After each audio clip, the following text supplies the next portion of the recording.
नमस्कार दोस्तों, मैं मिस्टर टी.आर. नायक आप सभी का नायक IAS एकेडमी पर तहे दिल से हार्दिक स्वागत करता हूं, हार्दिक अभिनंदन करता हूं। तो प्यारे साथियों, जो हम पढ़ रहे थे शिक्षा मनोविज्ञान यानी एजुकेशन साइकोलॉजी के अंदर समायोजन यानी एडजस्टमेंट का जो टॉपिक पढ़ रहे थे, उसके अंदर आज ये वीडियो पार्ट 2 रहेगा।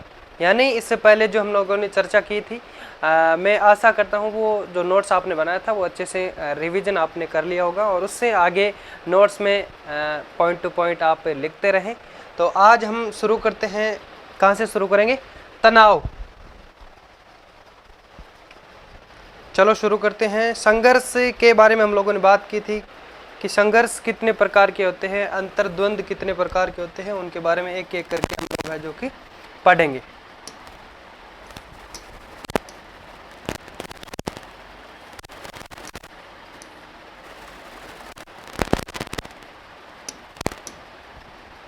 चलो स्टार्ट करते हैं।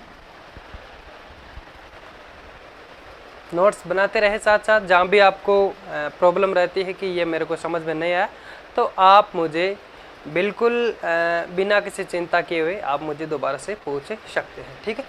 तो अब बात करते हैं आज हम तनाव। तनाव किसे कहते हैं? अंग्रेजी में उसे कहा जाता है टेंशन। आप सभी को पता है। अगर मैं आपको कहूँगा कि तनाव किसे कहते हैं तो आपको समझ में नहीं आएगा। अगर मैं आपको बोलूँगा कि टेंशन किसे कहते हैं तो आपको पता चल जाएगा, क्योंकि हमारे राजस्थान के अंदर कई सारे जो ये क्षेत्रीय भाषा है, इसके अंदर अंग्रेजी के जो शब्द है वो बहुत ज़्यादा ही मात्रा में यूज होते हैं, है ना। उनको पता नहीं है। जैसे मोटिवेशन किसी को भी कह दो कि मोटिवेशन किसे कहते हैं, तो मोटिवेशन वो बता देंगे क्या होता है। लेकिन उनको कह दो कि अभिप्रेरणा किसे कहते हैं, या फिर ऐसे कह दे कि मोटिवेशन को हिंदी में क्या कहते हैं, बहुत सारे बच्चे नहीं बता पाएंगे। और जो तैयारी कर रहे हैं, जिन्होंने एक बार पढ़ा है कि यही हमारे टॉपिक है, जैसे फर्स्ट ग्रेड सेकंड ग्रेड के अंदर साइकोलॉजी के अंदर, तो उन सभी को पता है। बाकी मोटिवेशन मैं बोल रहा हूँ कि जो पहली दूसरी क्लास में पढ़ रहा है उनको पूछ लो, चाहे मोटिवेशन वो बता देंगे मोटिवेशन का मतलब ये होता है। लेकिन उन्हें नहीं पता है कि मोटिवेशन को हिंदी में क्या कहते हैं, अभिप्रेरणा, ठीक है। अब हम बात करेंगे आज। पहले अच्छे से समझने की कोशिश करें, उसके बाद में जब मैं कहूँ तब आप नोट कर लेना। तनाव जिसे टेंशन जो होती है, टेंशन को तनाव कहते हैं। यानी व्यक्ति जब समय पर, इसमें क्या होता है, जो व्यक्ति इसको समझने की कोशिश करे, जो व्यक्ति जिस कार्य को करने के लिए जो समय होता है, एक निश्चित समय होता है, उसको उस समय पे अगर नहीं कर पाता है, उस परिस्थिति, जो भी परिस्थिति आती है, उस परिस्थिति को वो समय के अनुसार जो आवश्यकता होती है उसके अनुसार अगर उसको नहीं संभाल पाता है, तो व्यक्ति में तनाव उत्पन्न हो जाता है ना। उसके बाद में बात करते हैं, यानी जब व्यक्ति समय के अनुसार, मानो कि आपको टीचर्स ने कहा कि ये होमवर्क करके लाना है, तो मानो कि आपको जैसे स्कूल के अंदर छुट्टी होने के बाद में घर पे आपको होमवर्क करके लाना था, वो एक समय था उसका निश्चित कि इस समय पे ये होमवर्क करके ले जाना था। सुबह हुई, स्कूल चले गए, वो आपने समय पे होमवर्क नहीं किया, तो आपको टेंशन हो जाएगी कि टीचर्स हमें क्या बोलेंगे, और डांट भी पड़ेगी, मार भी पड़ सकती है। तो आप चिंता हो जाती है मन में, जैसे कि अपने साथ वाले स्टूडेंट की कॉपी चेक हो रही है और धीरे धीरे हमारी तरफ नंबर आ रहा है, तो क्या कहेंगे, और बहाने बनाने लग जाते हैं। तो ये क्या है, आपके अंदर टेंशन पैदा हो जाती है कि मैं सर को ये बोल दूंगा कि लाइट नहीं थी और ये नहीं था, ये नहीं था, जो भी है ना। तो इस प्रकार से क्या हो जाता है कि व्यक्ति जब समय पर परिस्थिति, समय है या फिर परिस्थिति तथा जो हम कह सकते हैं आवश्यकता अनुसार कार्य नहीं कर पाता है, तो क्या हो जाता है, व्यक्ति असफल हो जाता है। तो मतलब उसमें तनाव उत्पन्न हो जाता है। ये व्यक्ति में क्या करता है, उत्तेजना। उत्तेजना का मतलब होता है, यानी हम कह सकते हैं आपके जो उभारना, व्यक्ति को उकसा देता है। जब कोई काम आपने नहीं किया या फिर समय के अनुसार वो काम नहीं हो पाया, तो आपके अंदर टेंशन हो जाती है। जैसे कि मानो कि मेरे को हर दिन के अंदर, मान लो एक स्टूडेंट की लाइफ में हम बात करते हैं, जैसे कि मानो मैं तैयारी कर रहा हूँ सेकंड ग्रेड की, तो मैंने ये रूल फॉलो कर रखा है कि मेरे को रोज 10 घंटे पढ़ना है, या फिर टॉपिक टेबल बना रखा है कि इस प्रकार से मेरे को टॉपिक कवर करने हैं, और मैं किसी दिन उतना पढ़ाई नहीं कर पाता हूँ रोज की बजाय, तो मेरे को टेंशन हो जाती है कि यार आज मैंने नहीं पढ़ा, या फिर आज मेरा टाइम वेस्ट हो गया है। तो उसके अनुसार फिर हमें क्या लगता है कि वो उकसा देता है कि नहीं नहीं मुझे ये करना चाहिए। टेंशन के मारे है जो कि व्यक्ति उसको जल्दीबाजी में या हम कह सकते हैं उकसा देता है, उत्तेजना उत्पन्न होती है। उत्तेजना का मतलब उभारना या उकसाना। एक बार नोट नहीं करना, केवल समझना है। यानी ये व्यक्ति जो कि कौन है, तनाव, ये व्यक्ति में उत्तेजना वह असंतुलन उत्पन्न करता है। अगर मानो कोई काम समय पे आपने नहीं किया तो टेंशन तो होती है, तनाव उत्पन्न होता है, तो व्यक्ति में असंतुलन भी उत्पन्न होता है। वह हड़बड़ा जाता है कि अब मुझे क्या करना है और किस प्रकार से, जो मैंने अभी आपको एग्जांपल दिया था कि बहाना बना के सर को बताना है कि सर मैं ये होमवर्क इस कारण से नहीं कर पाया, वो एक बहाने होते हैं। तो मतलब उस बच्चे के अंदर असंतुलन उत्पन्न होता है, जिसके परिणाम स्वरूप, जिसके कारण व्यक्ति का समायोजन बुरी तरह से प्रभावित हो जाता है, एडजस्टमेंट फेल हो जाता है बच्चे का। समझ रहे हो ना। तनाव असंतुलन की दशा है। तनाव अगर उत्पन्न होता है तो निश्चित है कि असंतुलन व्यक्ति के अंदर आ जाता है। तनाव असंतुलन की दशा है जो कि क्या है कि कार्य करने के लिए प्रेरित करती है। अगर आप कोई काम समय पे नहीं कर पाए तो क्या हुआ, टेंशन हो गई। मानो कि पापा ने आपको कोई काम बोला और आपने वो काम नहीं किया, मानो कि उस टाइम आप खेलने लगे, फिर आपको लगता है कि नहीं पापा अभी आएंगे तो क्या बोलेंगे, वो काम मैंने किया नहीं है, तो आपके अंदर आएगा तनाव उत्पन्न होगा। फिर तनाव जो उत्पन्न होगा, फिर ये भय लगेगा, आपको डर लगेगा पापा आएंगे तो डांट पड़ेगी, तो वो प्रेरित करती है कि नहीं नहीं ये जल्दी से मेरे को काम करना चाहिए। तो यही बात इसमें कही गई है कि तनाव असंतुलन की दशा है जो कार्य करने के लिए क्या करती है, प्रेरित करती है। वैकेंसी आ रही है तो मानो कि आपने सिलेबस कवर नहीं कर रखा है, वैकेंसी आ गई, 3 महीने का 4 महीने का टाइम है, तो आपको लगेगा यार कि टाइम बहुत कम है, तो वो आपके अंदर चिंता होती है। चिंता के मारे आप जल्दी जल्दी मेहनत और ज़्यादा से ज़्यादा घंटे दे करके, यानी दिन के 10 से 12 घंटे, या फिर पहले आप 2-3 घंटे पढ़ते थे तो अब 5 से 6 घंटे पढ़ेंगे। तो ये जो तनाव आपके अंदर उत्पन्न हुआ था कि यार मेरे को सेकंड ग्रेड जो एक टीचर बनना है, फाइट करना है, यही एग्ज़ाम, तो इसके अंदर आपका जो अंदर तनाव उत्पन्न होता है, चिंता होती है, तो आप है जो कि उस काम को करने के लिए प्रेरित हो जाते हैं, मोटिव होते हैं, और उसके जरिए आप लोग है जो कि उस कार्य में सफलता पाने के लिए अग्रसर हो जाते हैं। समझ में आ रहा है। फिर एक परिभाषा देखते हैं गेट्स के अनुसार।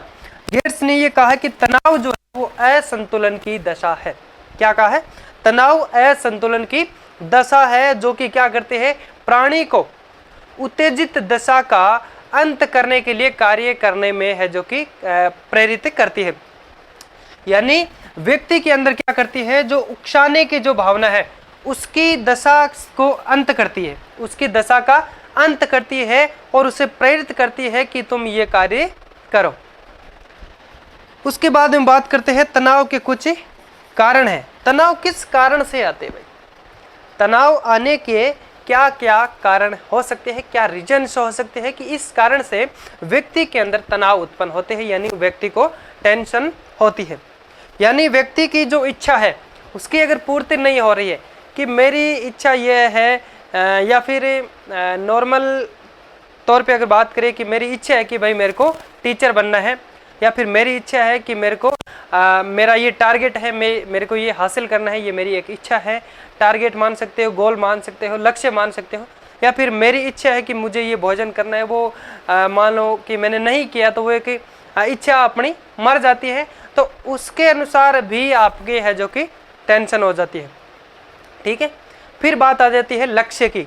लक्ष्य आपका हासिल नहीं हो पाता है तो भी आपकी टेंशन हो जाती है, या फिर लक्ष्य की तरफ आप बढ़ रहे हैं, समय बहुत कम है तो भी आपको टेंशन होती है, या फिर किसी व्यक्ति ने, किसी बंदे ने आपका अपमान कर दिया है, आपकी हम कह सकते हैं इंसल्ट कर दी है, तो भी आप है जो कि क्या हो सकते हैं, टेंशन आपको हो सकती है, तनाव उत्पन्न हो सकता है। या फिर किसी भी प्रकार से आपका शारीरिक दोष है, शारीरिक दोष है तो भी आपको टेंशन होती है कि यार ये मेरे को प्रॉब्लम है तो मेरे को क्या होगा।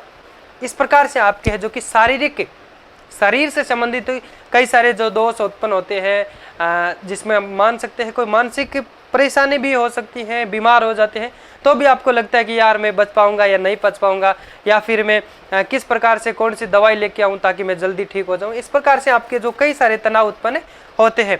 यानी तनाव के जो कारण है, इच्छाएं हैं, लक्ष्य का हासिल नहीं हो पाना तो भी तनाव उत्पन्न होता है, अपमान करना, किसी के द्वारा बेइज्जत करना, और शारीरिक दोष आदि ये है जो कि तनाव के कारण बताई गई है। फिर बात करते हैं दुश्चिंता की, जिसे अंग्रेजी में कहा जाता है एंग्जाइटी। ठीक है, दुश्चिंता शब्द का जो सर्वप्रथम प्रयोग है वो किसने किया था? सिगमंड फ्राइड के द्वारा किया गया। ये बात याद रखना। दुश्चिंता शब्द, एंग्जाइटी का शब्द का जो शब्द सबसे पहले प्रयोग जो है, सर्वप्रथम प्रयोग किसके द्वारा किया गया भाई? सिगमंड फ्राइड के द्वारा किया गया था। ठीक है, उसके बाद में बात करते हैं हम, दुश्चिंता जो है वो किस शब्द से मिलकर के बना है? दुश्चिंता जो शब्द है वो एंग्जाइटस शब्द से मिलकर है, जो कि बना है, किससे मिला है? मिलकर बना है, एंग्जाइटस शब्द से बना है।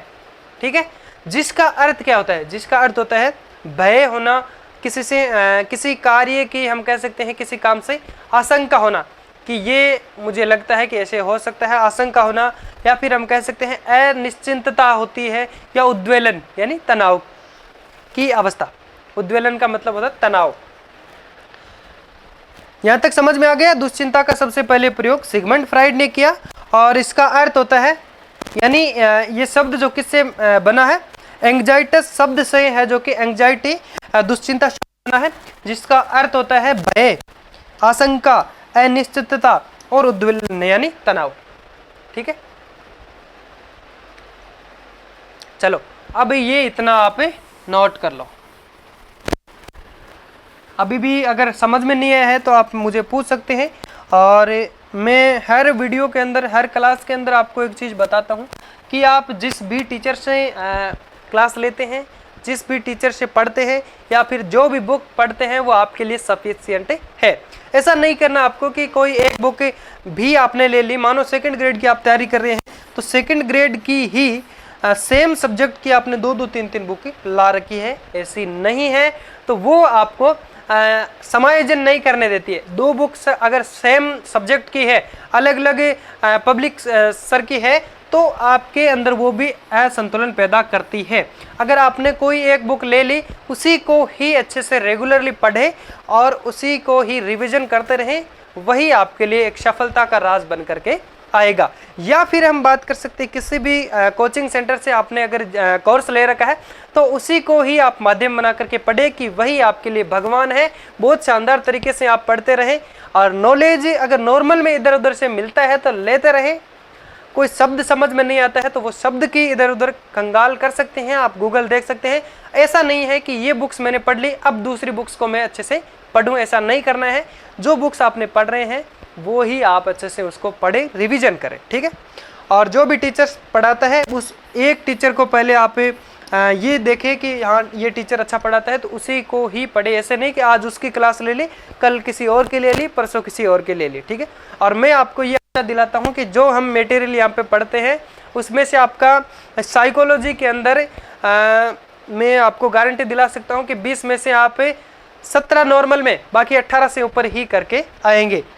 कहने का मतलब ये है, जो मटेरियल हम यहाँ पे यूज कर रहे हैं, जो मटेरियल मैं आपको दे रहा हूँ, जो समझाने की मैं कोशिश कर रहा हूँ, इसमें से प्रश्न एक भी बाहर नहीं आएगा। अगर 1 से 2 प्रश्न आपका बाहर से अगर आ ही जाए तो वो एक अपवाद के रूप में होगा, बाकी आप 18 से 19 प्रश्न सही करके आएंगे, अपने मटेरियल से ही आपको मिलेगा। आप बैक पेपर, जो पीछे का पेपर है, वो भी उठा करके देख सकते हैं क्या हमारे मटेरियल में से क्या प्रश्न बने हैं। अपडेटेड है, बहुत शानदार तरीके से आप लोग हैं जो कि को लिखे।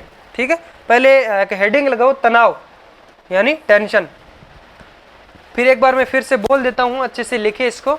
व्यक्ति जब समय व परिस्थितियों तथा आवश्यकता अनुसार कार्य नहीं कर पाता है और क्या हो जाता है, असफल होता है, तो तनाव उत्पन्न होता है। लिख दिया यहाँ तक। फिर बात करते हैं, नेक्स्ट लाइन है कि यह कौन, तनाव, टेंशन जो है, ये व्यक्ति को उत्तेजना यानी व्यक्ति को उकसाती है, उभारती है, वह क्या करते हैं, असंतुलन उत्पन्न करती है। कौन, टेंशन। जिसका परिणाम क्या निकल करके आता है, जिसके हम कह सकते हैं परिणाम स्वरूप, जिसके कारण व्यक्ति का समायोजन बुरी तरह से फेल हो जाता है, बुरी तरह से इफेक्टेड रहता है, यानी प्रभावित होता है। चलो लिखो, ये व्यक्ति में उत्तेजना, ये लिखने की जरूरत नहीं है, वह असंतुलन उत्पन्न करता है जिसके परिणाम स्वरूप व्यक्ति का समायोजन बुरी तरह से प्रभावित होता है। फिर लिखो, तनाव असंतुलन की दशा है। तनाव क्या है? असंतुलन की दशा है जो कार्य करने के लिए प्रेरित करती है। फिर एक परिभाषा लिखो गेट्स के अनुसार, डेस करके लिखो, तनाव असंतुलन की दशा है जो प्राणी को उत्तेजित दशा का अंत करने के लिए कार्य करने हेतु क्या करती है? प्रेरित करती है। फिर एक हेडिंग लगाओ, एक लाइन छोड़ करके हेडिंग लगाओ, तनाव के कारण, टेंशन के रीजन किस प्रकार से हो सकती है, किस किस कारणों से हो सकती है।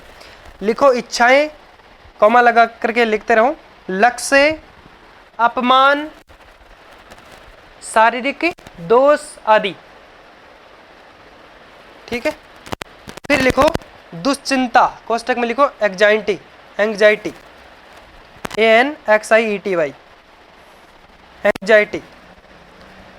फिर डैश करके लिखो, दुश्चिंता शब्द का सर्वप्रथम प्रयोग सिगमंड फ्राइड के द्वारा किया गया, या फिर ऐसे लिख सकते हो, दुश्चिंता शब्द का सर्वप्रथम प्रयोग सिगमंड फ्राइड ने किया। ठीक है।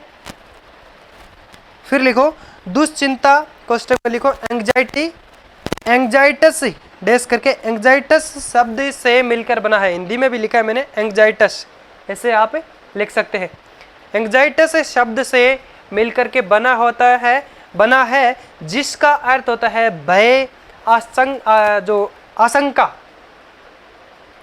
होती है ना किसी भी काम की, भाई ये मुझे आशंका लगती है, ये ऐसा हो सकता है ना। अनिश्चितता, जिसमें कोई निश्चित नहीं होता है, और उद्वेलन की अवस्था। ठीक है। अब लिखो, एक बार फिर से देख लो,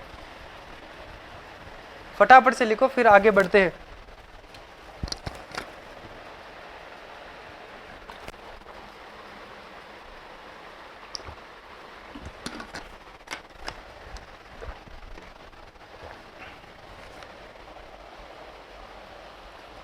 लिख लिया क्या? आगे बढ़ते हैं।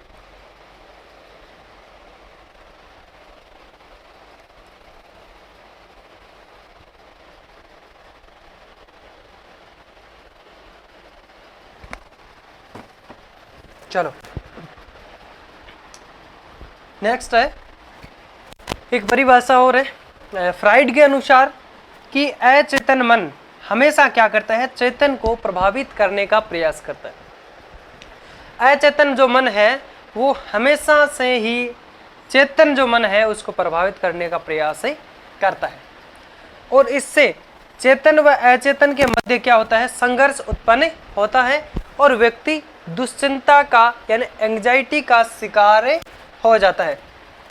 समझ में आ रहा ना? किसकी परिभाषा ये?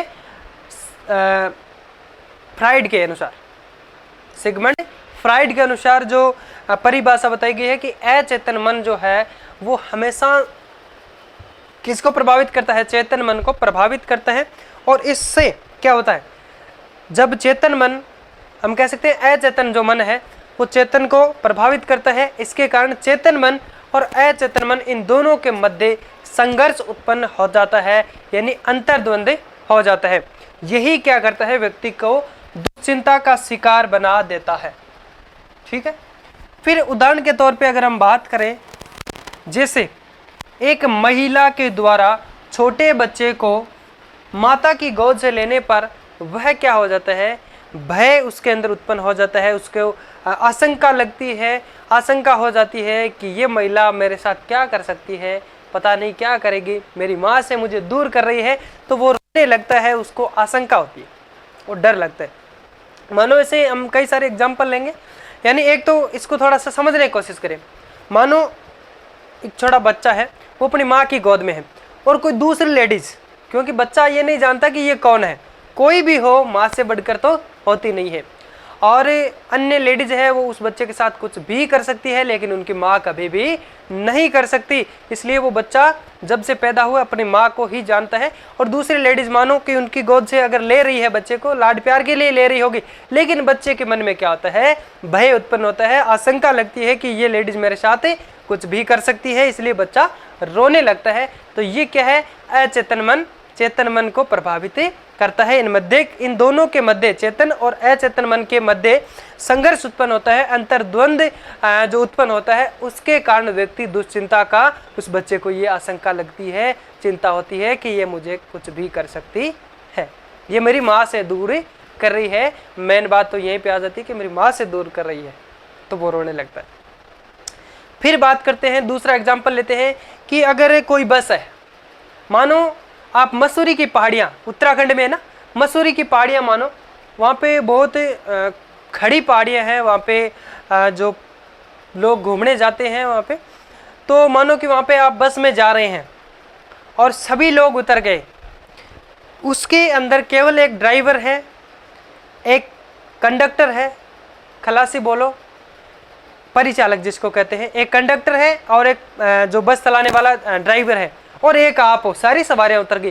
तो आपके मन में क्या आता है, आपके मन में डर पैदा हो जाता है, भय पैदा हो जाता है, आपके मन में आशंका आ जाती है कि शायद ये हमें कहाँ ले जाएंगे, हम अकेले हैं, ड्राइवर कहीं और ले जा सकते हैं, हमारे साथ कुछ भी ये कर सकते हैं। ये आपके अंदर क्या हो जाता है, यानी अचेतन मन चेतन मन को प्रभावित किया, और चेतन मन और अचेतन मन इन दोनों के बीच में आपसी संघर्ष हुआ, अंतर्द्वंद हुआ, उसके कारण आप असंतुलन की स्थिति आ जाती है, आपके अंदर दुश्चिंता उत्पन्न होती है, आप लोग दुश्चिंता के शिकार हो जाते हैं।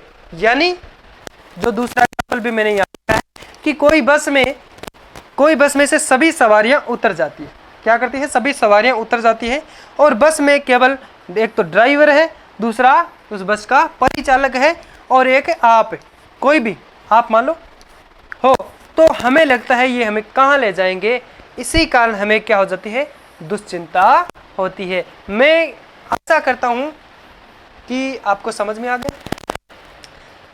ठीक है, यहाँ तक हम लोगों ने टेंशन को पढ़ लिया, यानी आपकी टेंशन खत्म कर दी।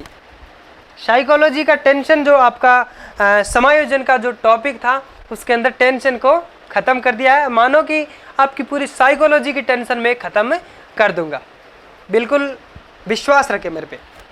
फिर नेक्स्ट टॉपिक रहेगा, यहाँ तक लिख लो पहले, है ना।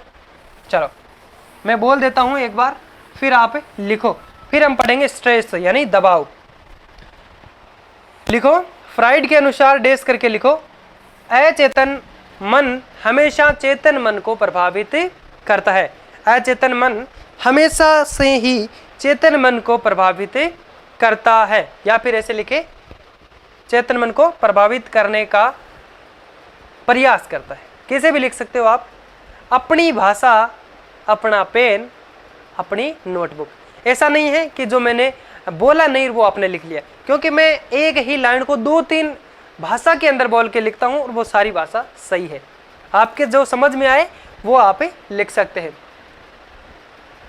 अचेतन मन हमेशा चेतन मन को प्रभावित करने का प्रयास करता है, और इससे, या फिर लिख सकते हो इसके कारण, इससे चेतन व अचेतन मन के मध्य संघर्ष उत्पन्न होता है या अंतर्द्वंद उत्पन्न होता है, और व्यक्ति दुश्चिंता का शिकार हो जाता है।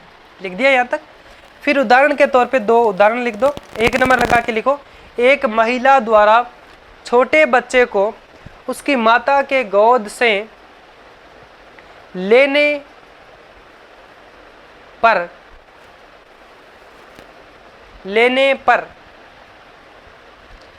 एक महिला द्वारा छोटे बच्चे को उसकी माता की गोद से लेने पर वह भय और आशंका से रोने लगता है। वह भय और आशंका से रोने लगता है। ठीक है, लिख दिया यहाँ तक। अब 2 नंबर लगा के लिखो, कोई बस में से सभी सवारियां उतर जाती है। कोई बस में से सभी सवारियां उतर जाती है, बस में केवल ड्राइवर परिचालक और आप हो, एक कोई बस में से सभी सवारियां उतर जाती हैं और उस बस में अब केवल ड्राइवर, खलासी या फिर परिचालक जो मैंने बोला था और आप हो, तो लगता है हमें कि ये कहाँ ले जाएंगे और आप दुश्चिंता के शिकार हो जाते हैं। ये क्या है? ये दुश्चिंता है। ठीक है, अब यहाँ तक लिख दिया। अब एक नया हेडिंग लगाओ, दबाव, स्ट्रेस।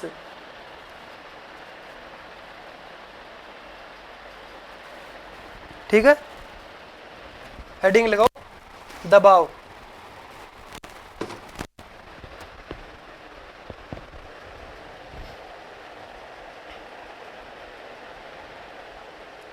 लिख लिया? चलो अब पढ़ते हैं। तनाव खत्म कर दिया आपका, हो गया ना तनाव खत्म? ठीक है, अब लिखो दबाव। हेडिंग लगा के छोड़ दो, फिर समझते हैं। दबाव ऐसे करके लिख सकते हो, स्ट्रेस या कोष्टक में लिख दो। इसमें मोरिस के अनुसार दबाव क्या है?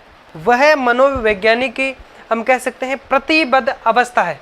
मनोवैज्ञानिक प्रतिबद्ध अवस्था है जिसमें क्या होता है, व्यक्ति ये अनुभव करता है कि उसे किसी भी विशिष्ट भावना के अनुसार कार्य करना है। अब इसमें हम बात कर सकते हैं, दबाव बाह्य भी हो सकता है, आंतरिक भी हो सकता है, अंदर भी दबाव होते हैं, बाहर से भी कई सारे दबाव होते हैं। उनको भी हम आगे एक एक करके पढ़ने की कोशिश करेंगे। यानी मोरिस के अनुसार कहा गया है कि दबाव वह मनोवैज्ञानिक प्रतिबद्ध अवस्था है। ठीक है, फिर बात करते हैं जिसमें क्या होता है कि व्यक्ति ये अनुभव करता है, ये एक्सपीरियंस करता है कि उसे किसी विशिष्ट भावना के अनुसार कार्य करना है। जब दबाव आपको मिलता है कि ये कार्य करो, तो उसको लगता है कि विशिष्ट भावना के अनुसार ये कार्य करना पड़ेगा, अन्यथा हमें किसी प्रकार से कोई भी दिक्कतें हो सकती है। और यही दबाव जो है ये आपको तीव्र गति से होने वाले परिवर्तनों के साथ अनुकूलन करता है। समझ में आ रहा है? फिर बात करते हैं, दबाव जो है वो मुख्य रूप से सफलता व असफलता के समय तथा आत्मसम्मान की रक्षा के समय उत्पन्न होता है। अब आत्मसम्मान, इसमें देखो यहां तक समझ में आ गया आपको। दबाव मुख्य रूप से सफलता व असफलता के समय तथा आत्मसम्मान की रक्षा। आत्मसम्मान की रक्षा आपकी यह है कि मानो कि आपको कोई एग्जाम फाइट करना है, एग्जाम में फाइट करना है, तो उसके लिए आप क्या करोगे? मेहनत करोगे। तो आपको जो आत्मसम्मान मिलेगा, जो आपको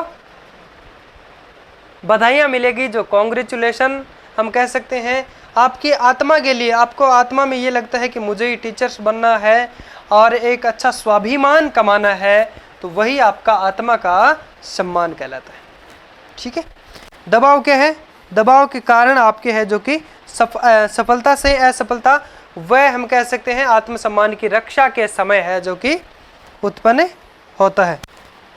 दबाव आपको अपने आप में भी दबाव, आंतरिक दबाव कि मुझे ये करना है, और फिर आप दुश्चिंता के शिकार, यानी आपको तनाव उत्पन्न होता है कि मुझे ये करना है, और जब आप कर लेंगे तो ये आपको आपके आत्म, हम कह सकते हैं दबाव के कारण आपके आत्मसम्मान की रक्षा भी होती है।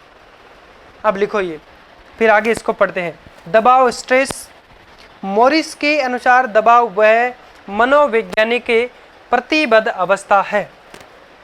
फिर नीचे डैश करके लिखो, जिसमें व्यक्ति यह अनुभव करता है कि उसे विशिष्ट भावना के अनुसार कार्य करना है, अथवा तीव्र गति से होने वाले परिवर्तनों के साथ अनुकूलन करता है।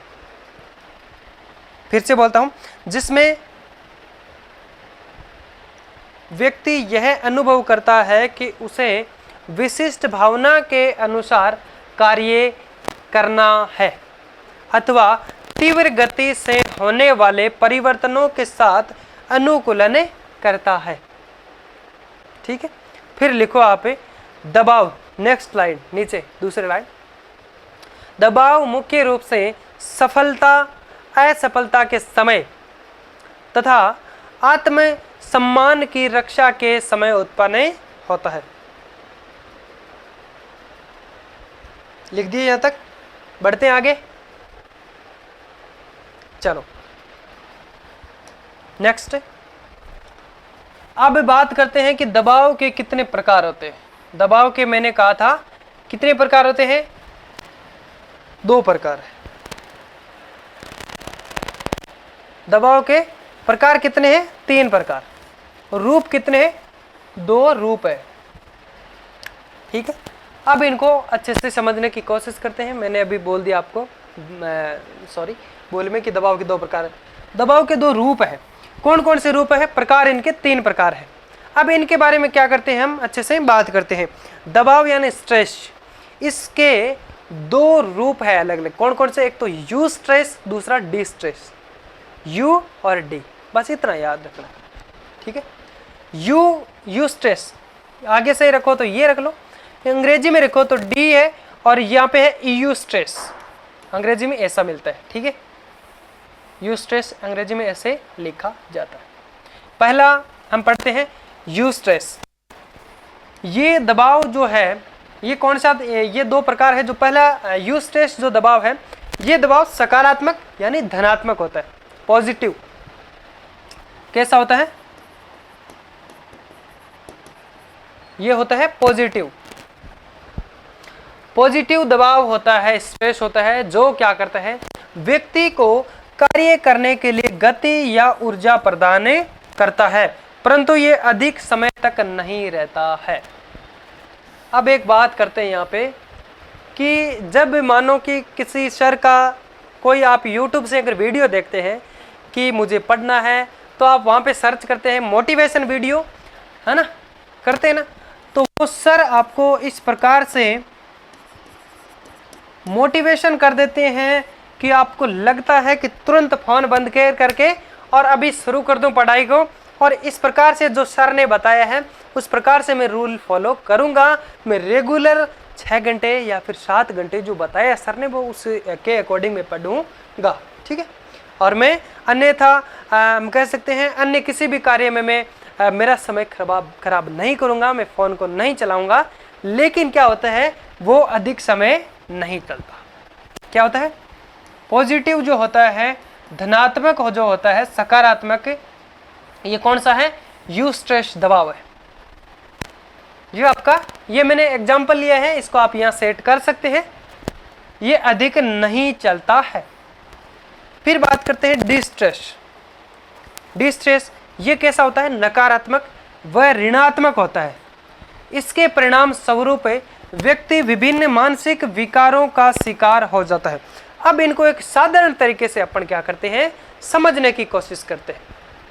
ठीक है, मानो आप किसी भी वैकेंसी की तैयारी कर रहे हैं, मानो ये आपके लिए फर्स्ट वैकेंसी है। ठीक है, इसमें आपके थोड़े कम नंबर आए, इसमें आपके थोड़े कम नंबर आए, तो क्या हुआ, आप असफल हुए। थोड़े कम नंबर आए तो आप असफल हुए। वहाँ पे आपको कुछ व्यक्ति ऐसे कहेंगे कि बेटा आपके कम नंबर आए हैं, वो तो आपने शानदार प्रदर्शन यानी आपने शानदार मेहनत की थी, जरूर आपका नेक्स्ट वैकेंसी के अंदर आप सफलता पाएंगे। ठीक है, यहाँ पे बात क्या होती है कि जरूर आप नेक्स्ट वैकेंसी के अंदर आप बिल्कुल आपकी जॉब लग जाएगी। तो आपको ये क्या है, आपके लिए पॉजिटिव जो हम कह सकते हैं थिंकिंग उनकी थी, पॉजिटिव जो आपका दबाव यहाँ पे पड़ा है। तो ये जो दबाव है आपका अधिक समय तक नहीं चलने वाला है, क्योंकि ये आपके डायरेक्ट दिल पे आया था, लेकिन इसको आप थोड़े दिन के बाद में आप निकाल देंगे कि हाँ मेरे को उसे चाचा ताऊ ने बोला था कि आपने अच्छा प्रदर्शन किया था, आपका दिल को दुखाया नहीं। ठीक है, उसके बाद में आपकी बात यहाँ पे ये आती है कि जो ऋणात्मक होता है, इस पे जो कई सारे यहाँ पे एग्जाम्पल लेते हैं पड़ोसी से। ठीक है, तो पड़ोसी जो होते हैं वो आपके क्या कहेंगे कि बन गए 2nd ग्रेड, बन गए क्या टीचर, मैंने कहा था ना कि आपसे नहीं हो पाएगा, कि आपसे ये नहीं हो पाएगा, तो ये आपका ऋणात्मक जो मोटिवेशन एक तरह का रहेगा, ये आपके डायरेक्ट दिल के अंदर घुस जाता है। फिर आपको लगता है नहीं यार, इसको तो करके ही दिखाना होगा। तो ये अधिक समय तक उसकी बात माइंड में आती रहती है। वो कहते हैं ना कि किसी की हम कह सकते हैं मारी हुई भूल जाते हैं, किसी की पिटाई की हुई भूल जाते हैं, लेकिन कुछ बोला हुआ नहीं भूल पाते। तो ये क्या है, डायरेक्ट उसके अंदर तीर लगा है। लेकिन ये हम बोल सकते हैं धनात्मक है कि बेटा आपने अच्छा किया और नेक्स्ट बार आपका हो जाएगा, ये आप भूल सकते हैं। बल्कि ये नहीं भूल पाएंगे कि तुमसे नहीं होगा। आपके अंदर वो कई सारे तनाव उत्पन्न करेंगे। उनकी बात जब भी आप पढ़ोगे, और मानो कि आप पढ़ते पढ़ते आपको नींद आ रही है, लेकिन उसकी बात आपको फिर से याद आएगी कि मुझे ये बोला था कि आपसे नहीं हो पाएगा, तो फिर तुरंत आप उठ के वापस से अपनी पढ़ाई को शुरू करेंगे और बिल्कुल आप सफलता प्राप्त करेंगे। ये दबाव आप पर कब तक रहेगा? नकारात्मक होता है, इसके परिणाम स्वरूप व्यक्ति मानसिक विकारों का शिकार हो जाता है, परंतु क्या करता है, इसमें सफलता जल्दी ही मिलती है। ये दबाव कब तक रहेगा? जब तक आप सफल नहीं हो जाते। ठीक है, और सफल हो गए तो ये यहाँ से हट जाएगा। समझ में आ गया? अब दबाव के प्रकार लिखते हैं। सामान्य रूप से दबाव यानी स्ट्रेस के 3 प्रकार होते हैं। कितने प्रकार होते हैं? स्ट्रेस के 3 प्रकार होते हैं। उसके अंदर बात करते हैं। फर्स्ट 1 नंबर लगा के आपको लिखना होगा, एक बार लिखना नहीं है, मैं आपको बता दूंगा। मनोवैज्ञानिक दबाव। कैसा दबाव? मनोवैज्ञानिक दबाव, यानी जिस प्रकार से मनोवैज्ञानिक दबाव, साइकोलॉजिक स्ट्रेस जो होता है, वो आपके अंदर किस प्रकार से आपको इफेक्ट प्रभावित करते हैं, उसमें बात कर सकते हैं। जैसे कि कुंठा, भग्नाशा, दुश्चिंता जो होती है, जो हमने बात की थी अभी, जो एक प्रकार से आपके अंदर दबाव जो कुंठा, भग्नाशा, दुश्चिंता जो होती है, एंग्जाइटी के कारण जो आपके अंदर दबाव उत्पन्न होते हैं, वो क्या होते हैं? आपके साइकोलॉजिक दबाव होते हैं, यानी जो मानसिक बाधाएं आपके अंदर उत्पन्न करते हैं। कुंठा है, भग्नाशा है और दुश्चिंता है, एंग्जाइटी है। ठीक है, फिर हम बात करते हैं यहाँ पे दूसरा जो प्रकार है वो है भौतिक, कहें भौतिक दबाव, या फिर हम कह सकते हैं पर्यावरणीय दबाव। अब इसमें कौन कौन से दबाव हो सकते हैं? इसमें यह है प्रदूषण से संबंधित जो दबाव है, शोर से है, भूकंप से है, और बाढ़ है, और अत्यधिक सर्दी से भी आपको दबाव उत्पन्न होता है। अत्यधिक गर्मी है तो भी आपको दबाव उत्पन्न होता है। समझ में आ गया होगा? इसमें कोई ज़्यादा समझाने वाली बात है नहीं। ये यहाँ पे लिख देना, क्योंकि आपका प्रश्न इस प्रकार से आ सकता है कि भूकंप जो है वह किस श्रेणी का स्ट्रेस है, किस श्रेणी का दबाव है? तो ऑप्शन आएगा आपका भौतिक, राइट। फिर है आपका व्यवहारगत दबाव। इसमें आपका व्यवहार से संबंधित जो भी दबाव है वो इसके अंदर शामिल रहेंगे, जैसे कि नशा की प्रवृत्ति है आपके अंदर, औषधियों का गलत उपयोग करना आदि, ये है जो कि आपके अंदर कौन से दबाव हो गए? व्यवहारगत दबाव होंगे। अब इसमें क्या करते हैं, ये आपको मैं लिखवा देता हूं, एक हेडिंग लगाओ, दबाव के रूप।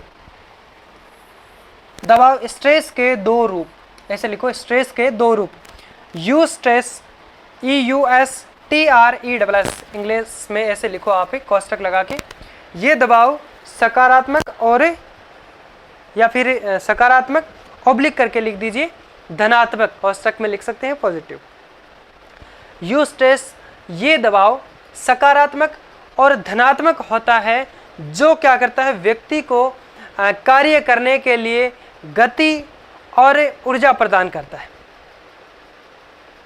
परंतु ये अधिक समय तक नहीं चलता है, परंतु ये अधिक समय तक नहीं चलता है। दूसरा लिखो आप डी स्ट्रेस। डी स्ट्रेस जो है वो कौन सा हो जाएगा, यानी ये नकारात्मक है। अब इसको याद कैसे रखेंगे? डी से डायरेक्ट रखो ना आप, डीमोटिवेट। डीमोटिवेट होगा तो व्यक्ति नकारात्मक में जाएगा, ये ऐसे याद रख सकते हो अपना, डी से। ये नकारात्मक व ऋणात्मक होता है, इसके फल स्वरूप या इसके परिणाम स्वरूप व्यक्ति विभिन्न प्रकार के मानसिक विकारों का शिकार हो जाता है। लिख दिया यहाँ तक। फिर लिखो आप दबाव के प्रकार, लिख सकते हो सामान्य रूप से दबाव के 3 प्रकार होते हैं, या फिर सामान्य रूप से दबाव के 3 प्रकार हैं। डैश करके 1 नंबर लगा के लिखो मनोवैज्ञानिक प्रभाव, सॉरी मनोवैज्ञानिक दबाव, मनोवैज्ञानिक दबाव। इसमें डैश करके लिखो मानसिक विकार, जैसे कि मानसिक विकार जो होते हैं वो किसके अंदर शामिल होते हैं, मनोवैज्ञानिक दबाव के अंदर, साइकोलॉजी के स्ट्रेस के अंदर। इसमें लिखो कुंठा, भग्नाशा, दुश्चिंता आदि। लिख दिया, कुंठा, भग्नाशा, दुश्चिंता आदि। फिर आता है भौतिक ऑब्लिक, भौतिक दबाव कह सकते हैं, पर्यावरणीय दबाव भी कह सकते हैं, भौतिक ऑब्लिक पर्यावरणीय दबाव। इसमें लिखो प्रदूषण, कौमा, शोर, भूकंप, बाढ़, कौमा लगाते रहना, अत्यधिक सर्दी भी आपको भौतिक आपदा हम कह सकते हैं, जो दबाव आपके अंदर उत्पन्न होता है, दुश्चिंता। इसमें लिख दिया प्रदूषण, शोर, भूकंप, बाढ़, अत्यधिक सर्दी, अत्यधिक गर्मी आदि। फिर आता है व्यवहारगत दबाव। इसमें लिखो नशा प्रवृत्ति, औषधियों का गलत उपयोग आदि। लिख दिया यहाँ तक।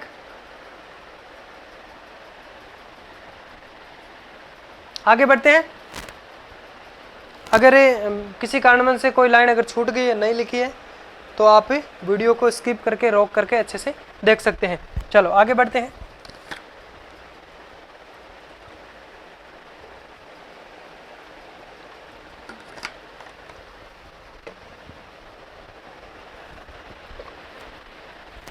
एक नई हेडिंग लगो, उसके बाद में हम पढ़ते हैं। हेडिंग लगो मानसिक मनोरचनाएं, आप लिख करके लिख सकते हो। इसी को कहा जाता है रक्षात्मक युक्तियां, इसको कहा जाता है मैकेनिज्म, इसी को कहा जाता है समायोजन तंत्र। मानसिक मनोरचनाएं, रक्षात्मक युक्तियां, कोष्टक में लिख देना मशीनिज्म, और फिर ऑब्लिक करके एक और लिख देना समायोजन तंत्र। इसी को ही ये मानसिक मनोरचनाएं हैं, रक्षात्मक युक्तियां और समायोजन तंत्र। अब बात करते हैं कि समायोजन तंत्र कहते किसे, ठीक है। यानी समायोजन तंत्र से मतलब यह है कि जब कोई व्यक्ति विभिन्न प्रकार के जो मानसिक विकार से बच निकलने के लिए क्या करता है, या फिर उन जो मानसिक विकार है, जो मानसिक बाधाएं हैं, उससे दूर हटने के लिए या फिर उनसे बचने के लिए क्या करता है, जिन साधनों वह जो प्रकार जिस प्रकार के उपायों का प्रयोग करता है, वे साधन मानसिक मनोरचनाएं या समायोजन तंत्र कहलाते हैं। मानो आपके पास, आपके मन में मानसिक कोई प्रकार का विचार उत्पन्न हुआ, उससे आपके जो विकार मतलब आपके मन में दिक्कत हो रही है, उससे प्रभावित हो रहा आपका मन, तो उसमें उससे बच निकलने के लिए जगह जो साधन आप प्रयोग करते हैं या फिर जो उपाय अपनाते हैं, उन्हीं को ही क्या कहा जाता है, समायोजन तंत्र या फिर मानसिक मनोरचनाएं कहते हैं, ठीक है। अब हम बात करते हैं कि जो आपके समायोजन तंत्र मुख्य रूप से 2 प्रकार के होते हैं। समायोजन तंत्र मुख्य रूप से कितने प्रकार के होते हैं, 2। एक तो प्रत्यक्ष हो जाएगा, एक अप्रत्यक्ष उपाय। समायोजन तंत्र मुख्य रूप से 2 प्रकार के होते हैं, एक प्रत्यक्ष। अब इसको बहुत शानदार तरीके से हम पढ़ने की कोशिश करेंगे, आपको समझ में आ जाएगा, देखना एक बार में भी। समायोजन तंत्र मुख्य रूप से 2 प्रकार के होते हैं, एक तो प्रत्यक्ष उपाय, दूसरा अप्रत्यक्ष उपाय। अब पहले हम पढ़ते हैं, एक एक को करके दोनों को अलग अलग पढ़ेंगे। प्रत्यक्ष उपाय हेडिंग आपको लगानी होगी, एक बार लिखना नहीं है, 1 नंबर लगा के आपको लिखना है बाधा निवारण। बाधा निवारण किसके लिख रहे हैं हम? प्रत्यक्ष उपाय के जो तथ्य लिख रहे हैं। ठीक है, 1 नंबर लिखे आप बाधा निवारण, लिख दिया यहां तक। अब इसमें लिखो जो तनाव का मुख्य कारण है, जो तनाव टेंशन का जो मुख्य कारण है, उस कारण या अनुरोध को प्रत्यक्ष रूप से दूर करना या नष्ट करना। अभी मैं आपको बताऊंगा। जैसे यदि उत्साह में कमी है तो उसे प्रेरित व प्रोत्साहन देना। यदि उत्साह में कमी है तो उसे प्रेरित करना चाहिए, उसे प्रोत्साहन देना चाहिए, तो वो क्या हो जाता है? तनाव दूर हो जाता है। 2 नंबर पे हम बात करते हैं अन्य उपाय की खोज, कार्य विधि में परिवर्तन। इसमें हमें यदि अध्ययन संबंधी समस्या आती है, उसको प्रत्यक्ष रूप से हम क्या करते हैं? उसकी पूर्णता, हम उसकी आवश्यकता की पूर्ति करते हैं।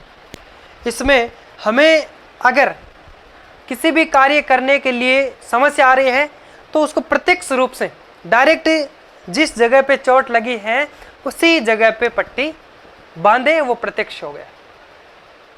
ठीक है, और अप्रत्यक्ष के रूप में भी आप आगे पढ़ेंगे कि चोट यहाँ लगी है, या फिर मानो कि आपने मेरे को गाली दी, समझ रहे हो? आपने मेरे को गाली नहीं, कुछ भी मानो, आपने कुछ मेरे को बोला और मैंने तुरंत आपसे ही वो बात कही, वापस उसके बारे में मैंने कम्युनिकेशन किया आपसे, तो वो क्या हो जाएगा? प्रत्यक्ष रूप। अगर आपने मुझे कुछ बोला, मैं किसी दोस्त को बोलता हूँ कि यार तुम जाके उसको बोल देना, वो एक इनडायरेक्ट हो जाएगा, अप्रत्यक्ष रूप, है ना? तो उस हिसाब से आपको समझना है, मैं आपको अच्छे से समझा दूंगा, और कहीं भी डाउट है तो आप बता देना मुझे। ठीक है, अब यहाँ पे बात करते हैं अन्य उपाय की खोज, कार्य विधि में परिवर्तन। यानी इसमें हमें यदि अध्ययन से संबंधित कोई सी भी कार्य का हम अध्ययन कर रहे हैं, उससे संबंधित अगर कोई समस्या आती है, कोई बाधा अगर आती है, तो हम क्या करेंगे? अपने, मानो कि आप पढ़ रहे हैं, याद कर रहे हैं, तो याद अगर नहीं हो रहा है तो याद करने का तरीका चेंज करो। अगर मैं आपको पढ़ा रहा हूँ, आपको अगर समझ में नहीं आ रहा है, तो मैं आपको पढ़ाने की जो शिक्षण विधि है, जो टीचिंग मेथड है, उसको चेंज करूँगा। सीधा सिंपल तरीका, वो हो जाएगा आपका प्रत्यक्ष रूप। उसके तरीकों के अंदर बदलाव करूंगा, या दूसरों की मदद ले सकते हैं। मानो आपको कुछ समझ में नहीं आया, तो आप एक बार उसको और तरीके से समझने की कोशिश करो, फिर भी अगर नहीं आ रहा है तो किसी दोस्त से मदद लो कि ये मुझे समझ में नहीं आ रहा कि मैं इसको कैसे समझूं, या फिर आप मुझे समझाओ। प्रत्यक्ष रूप। चलो यहां तक लिखवा देता हूं ना, फिर इसके कुछ बिंदु और रहेंगे, फिर हम अप्रत्यक्ष उपाय पढ़ेंगे। पहले एक हेडिंग लगा दिया अपने, मानसिक मनोरचनाएं, रक्षात्मक युक्तियां, मशीनिज्म और मैकेनिज्म, सॉरी, समायोजन तंत्र। अंग्रेजी में थोड़ी कभी कभी दिक्कत रहती है। जब व्यक्ति विभिन्न मानसिक विकारों से बच निकलने व दूर रहने के लिए जिन साधनों व उपायों का प्रयोग करता है, वे साधन मानसिक मनोरचनाएं या समायोजन तंत्र कहलाते हैं। लाइन लिखी हुई है, लिख दो। लिख दिया यहां तक। अब लिखो, एक लाइन लिखो, हेडिंग के रूप में लिख सकते हो। समायोजन तंत्र मुख्य रूप से 2 प्रकार के होते हैं, या फिर लिख सकते हो समायोजन तंत्र के 2 रूप होते हैं। कौन कौन सा? 1 नंबर लगा के प्रत्यक्ष उपाय, दूसरा अप्रत्यक्ष उपाय। ठीक, अब लिखते हैं प्रत्यक्ष उपाय, इसको पढ़ते हैं। ठीक है, लिखो प्रत्यक्ष उपाय, फिर 1 नंबर लगा के नीचे लिखो बाधा निवारण। क्या होगा? बाधा का, जो बाधा उत्पन्न हो रही है उसका निवारण करना, उपाय करना। ठीक है, डैश करके लिखो जो तनाव, जो टेंशन, जो तनाव का मुख्य कारण है, जो तनाव का मुख्य कारण है, उस कारण या अनुरोध को प्रत्यक्ष रूप से दूर करना या नष्ट करना।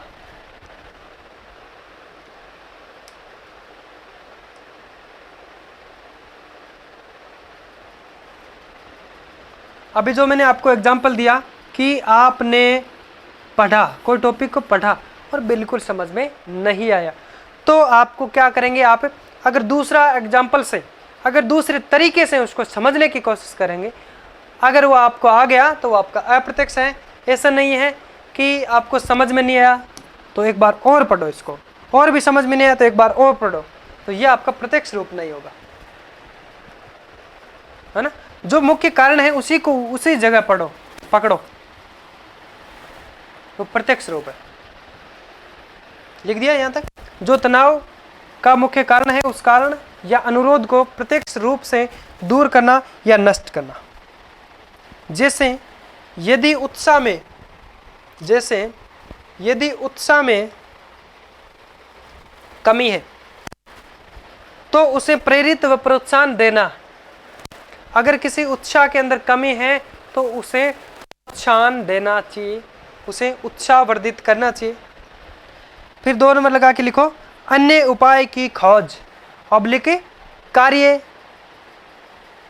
विधि में परिवर्तन, डैश करके लिखो। इसमें हमें यदि अध्ययन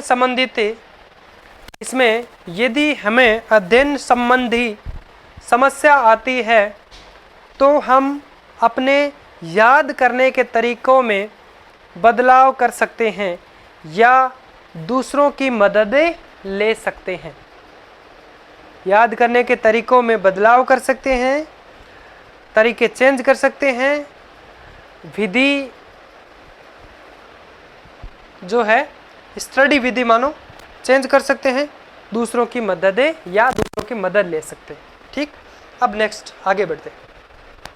यहाँ तक लिख दिया था। अब 3 नंबर पे बात करते हैं हम लक्ष्यों का प्रतिस्थापन, लक्ष्यों का चेंज। ठीक है, अब इसमें बहुत शानदार बात है।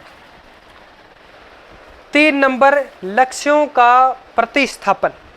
जो मूल आपका लक्ष्य है, जो मूल लक्ष्य तक नहीं पहुंचने पर उससे मिलता जुलता अन्य कोई लक्ष्य और अपने हाथ में रखें ताकि आपको तनाव व दबाव नहीं हो सकेगा, कम हो सकेगा।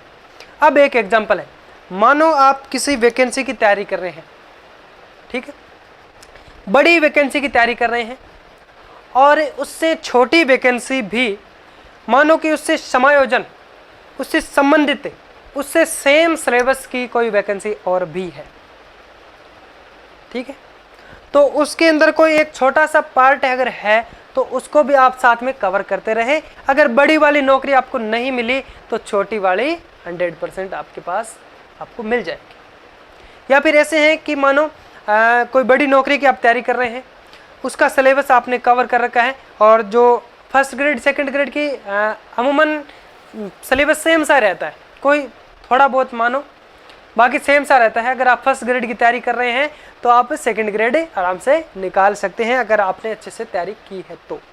और यही ऐसा ही है कि अगर आप आईएएस की तैयारी कर रहे हैं तो आरएस का लक्ष्य भी आप अपने पास रखें, ये अपने अंदर एक उपलब्धि रखें कि मैं आरएस का पेपर दूंगा। ऐसा नहीं कि मैं आईएएस का ही दूंगा, अपने अंदर वो ईगो नहीं पालना है कि मैं आरएस का नहीं दूंगा, इस बार नहीं हुआ तो नेक्स्ट बार, ये नहीं करना।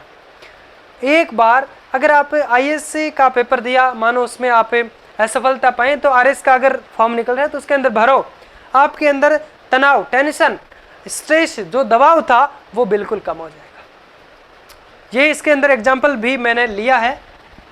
लक्ष्यों का प्रतिस्थापन, जो मूल लक्ष्य तक अगर नहीं पहुंचने पर कई बार प्रयास किया, मूल लक्ष्य तक नहीं पहुंचा, तो उससे नीचे का लक्ष्य एक बार आजमाइश करके देखें। अगर आप आईएएस की तैयारी कर रहे हैं, आरएस का पेपर दे करके देखें, अगर इसमें सफलता हो जाती है, फिर से आप अच्छे से तैयारी करें, आप बिल्कुल आईएएस की सफलता पा देंगे। इससे मिलता जुलता का मतलब यह है, ऐसा नहीं है कि अगर आप शिक्षक की तैयारी कर रहे हैं और फिर आप उस फील्ड में जाए, जैसे कि मतलब या फिर हम बात कर सकते हैं कांस्टेबल की तैयारी कर रहे हैं, या फिर उसमें आप आईएएस, मतलब दोनों के अंदर तालमेल होना चाहिए। जिसमें ऐसे नहीं कि इसका सिलेबस बिल्कुल चेंज है और इसका सिलेबस दूसरी जो आप दूसरा गोल जो लक्ष्य रख रहे हैं उसका सिलेबस अंतर है। दोनों के अंदर समायोजन होना चाहिए, दोनों का मिलता जुलता सिलेबस होना चाहिए, तभी आप एक को नहीं तो दूसरे को जो उससे थोड़ी सी नीचे है उसको आप सफलता उसमें उसको हासिल कर पाएंगे। यहाँ तक समझ में आ गया। फिर चौथा है विश्लेषण तथा निर्णय। किस प्रकार से आपको निर्णय लेना चाहिए जब कोई दो कार्य, जब कोई दो काम हो या कोई दो निर्णय लेने हो, दोनों के बीच में चिंतन मनन जो करना हो, या कोई दो आपकी इच्छाएं हो, तो विश्लेषण करके निर्णय लिया जाता है। यानी मैंने जो आपको बताया था पीछे वीडियो के अंदर, दो कोई कार्य है तो उसके अंदर आपको सोच समझ के आपको निर्णय लेना चाहिए कि ये मेरे लिए अच्छा है और ये मेरे लिए अच्छा नहीं है, ये मेरे लिए बेटर रहेगा। तो उसमें क्या है, यह आपका जो उपाय हो जाएगा एक विश्लेषण तथा निर्णय का उपाय जो है ना। जब कोई दो कार्य निर्णय इच्छाएं में हो तो विश्लेषण करके सोच समझ के उसके अंदर उसको भांपे कि इसमें मेरे को ये अच्छा हो सकता है मेरे लिए, तो उसको आप निर्णय करते हैं। फिर हम शुरू करेंगे आपके अप्रत्यक्ष उपाय। ठीक है, ये हम वैसे कल पढ़ेंगे ना। अप्रत्यक्ष उपाय के बारे में चलो थोड़ा सा बता देता हूँ। अप्रत्यक्ष उपाय, इसमें क्या होता है कि व्यक्ति अपने मानसिक विकारों को दूर करने के लिए किन्हीं अन्य उद्दीपकों के माध्यम से दूर करता है, ना कि उसको डायरेक्ट, इनडायरेक्ट से कार्य करता है। डायरेक्ट उसको जो मानसिक विकार जो है उसको डायरेक्ट उसी के अनुसार नहीं कार्य करता है। अप्रत्यक्ष, इसमें व्यक्ति अपने मानसिक विकारों को दूर करने के लिए किन्हीं अन्य उद्दीपकों का, किसी और से मैंने जो बताया था उसके माध्यम से दूर करता है।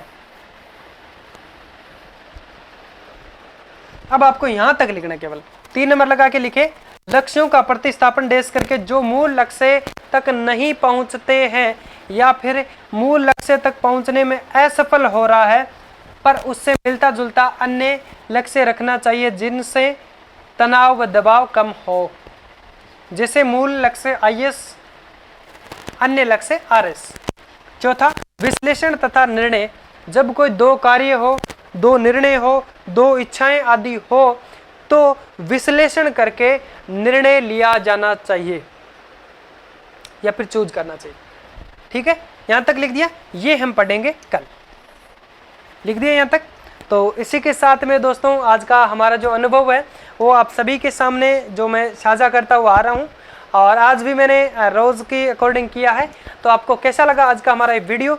अगर अच्छा लगा हो तो इसको आप अपने अंदर अच्छे से इसको ग्रहण करें, और जो भी आपके डाउट्स हैं वो आप, हमारा एक टेलीग्राम चैनल है नायक IAS एकेडमी के नाम से ही है, नायक IAS एकेडमी के नाम से ही है, तो उसको आप फॉलो कर सकते हैं। और उसमें आपकी जो भी दिक्कत परेशानी है वो आप है जो कि हम कह सकते हैं उसमें आप हमें बता सकते हैं। मैं आपके जो भी डाउट्स हैं वो आपके ज़रूर क्लियर करूंगा। और आज का वीडियो अगर आपको अच्छा लगा हो तो अपने अन्य भाई बंधुओं तक जो राजस्थान के अंदर सामान्य शिक्षा विभाग से या संस्कृत शिक्षा विभाग में अगर 2nd ग्रेड टीचर्स बनना चाहते हैं, या फिर हम कह सकते हैं अध्यापक रीट लेवल का एग्जाम अगर आप देना चाहते हैं, या फिर हम कह सकते हैं टेट, है ना, तो उसके अंदर भी आप है जो कि अच्छे से आप उसके अंदर अपना परफॉर्मेंस दिखा सकते हैं अपने यहाँ से पढ़ करके। और उसमें फिर अगर आपको ये वीडियो अगर अच्छा लगा है तो आप इसको लाइक कर सकते हैं, शेयर कर सकते हैं। और मैं नहीं कह सकता कि आप मेरे चैनल को सब्सक्राइब करो, अगर आपको अच्छा लगता है तो आप सब्सक्राइब करें। फिर मिलते हैं एक नए वीडियो के साथ, तब तक के लिए एक छोटा सा ब्रेक लेते हैं। बाय बाय, जय हिंद।